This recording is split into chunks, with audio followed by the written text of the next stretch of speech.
એકદમ ખીલેલી સોફ્ટ અને રૂ જેવી પોચી રોટલી બનાવવા માટે કઈ કઈ બાબતનું ધ્યાન રાખવું, લોટ કેવો દળાવવો, લોટ કઈ રીતે બાંધવો અને રોટલી ચેડવવામાં પણ કઈ બાબતનું ધ્યાન રાખવું એ આપણે આજે જોઈશું. પણ એ પહેલાં જો મારી ચેનલ ફૂડ વિથ ફાલ્ગુનીને તમે હજી સુધી સબસ્ક્રાઇબ ન કરી હોય તો પ્લીઝ સબસ્ક્રાઇબ કરી દેજો. તો સૌથી પહેલાં તો લોટ બાંધવા માટે એક પરાત કે કથરોટ તમે જે કહેતા હો એ લેવાનું અને શક્ય હોય તો સાઇઝમાં થોડી મોટી લેવાની, જેથી લોટ બહાર વેરાય નહીં અને આપણને લોટ બાંધવામાં પણ સરળતા રહે.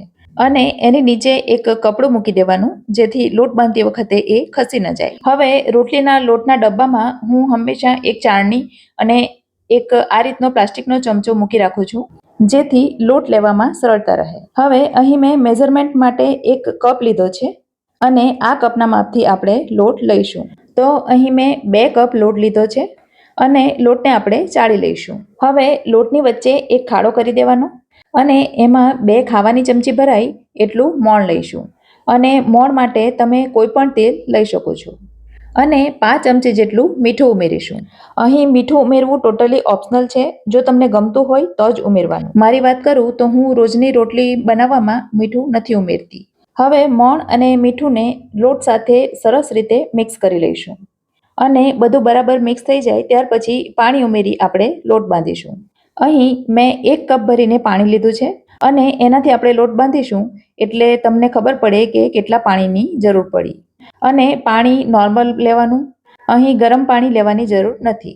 અને થોડું થોડું પાણી ઉમેરતા જઈ આપણે કણક બાંધીશું. રોટલીનો લોટ આપણે સાધારણ નરમ જેવો બાંધવાનો રહેશે અને પાણી થોડું થોડું લેવાનું, જેથી વધારે ન પડી જાય. તો આ પ્રકારનો ન વધારે કઠણ કે ન વધારે નરમ એ પ્રકારનો આપણે લોટ બાંધીશું. અને આટલો લોટ બાંધવા માટે મને 1/4 કપ પાણીની જરૂર પડી છે. પણ પાણી થોડું વધતું ઓછું થઈ શકે છે, તમારા ઘઉંની ક્વોલિટી પર આધાર રાખે છે કે લોટ બાંધવામાં કેટલા પાણીની જરૂર પડશે. હવે સાઈડ પર 1 ચમચી જેટલું પાણી લઈશું અને એમાં 5 ચમચી જેટલું તેલ ઉમેરીશું અને બંનેને બરાબર મિક્સ કરીને લોટને એમાં ફરીથી મસળીશું.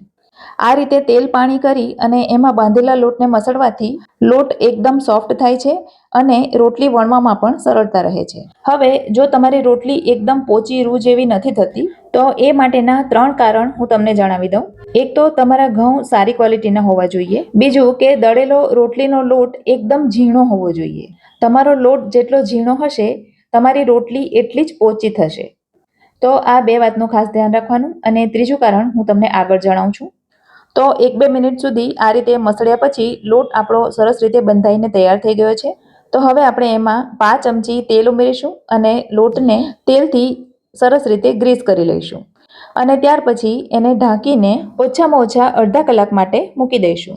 અહીં એક વાતનું ખાસ ધ્યાન રાખવાનું કે લોટને જરા બી હવા લાગવી ન જોઈએ, એટલે તમે એને એક ડબ્બામાં મૂકી દો તો પણ ચાલે. અને જો તમારી પાસે વધારે સમય હોય તો લોટને 2 કલાક માટે મૂકી રાખો તો પણ ચાલે. આ રીતે બાંધેલા લોટને મૂકી રાખવાથી લોટ ફર્મેન્ટ થાય છે, એમાં આથો આવે છે અને જેના કારણે રોટલી એકદમ સોફ્ટ અને રૂ જેવી પોચી બને છે. તો રોટલી પોચી થવા માટેનું આ ત્રીજું કારણ છે. બીજું કે લોટમાં આથો આવવાથી એમાં વિટામિન B12 ડેવલપ થાય છે અને જે આપણા સ્વાસ્થ્ય માટે ઉપયોગી છે એ તો તમે જાણતા જ હશો. તો જ્યારે આપણે કામની શરૂઆત કરીએ ત્યારે સૌથી પહેલાં લોટ બાંધી લેવાનો અને સૌથી છેલ્લા રોટલી બનાવવાની, એટલે એને આથો આવવાનો સમય મળી જાય. તો આપણો એકદમ સોફ્ટ રોટલીનો લોટ બનીને તૈયાર છે. તો હવે આપણે એમાં રોટલી બનાવવા માટેના લુવા તૈયાર કરીશું. તમને જેટલી સાઈઝની રોટલી ગમતી હોય એટલા લુવા બનાવવાના.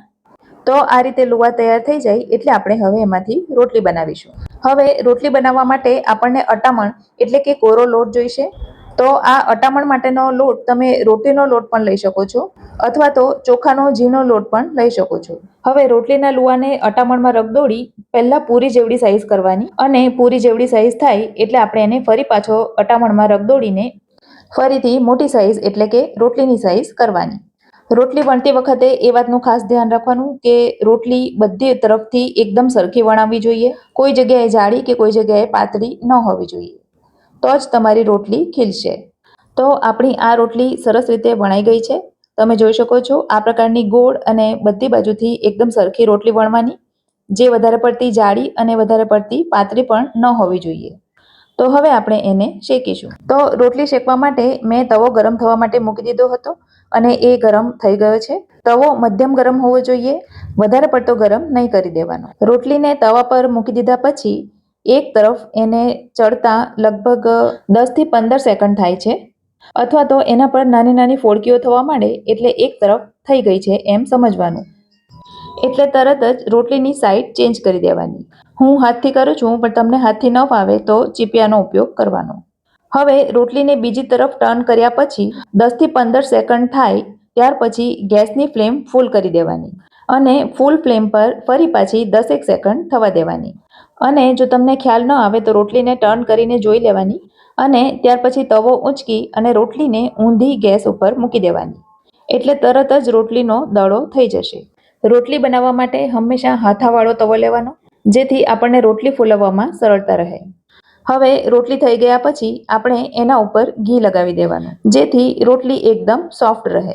એ જ રીતે તમને બીજી રોટલી વણીને બતાવી દઉં.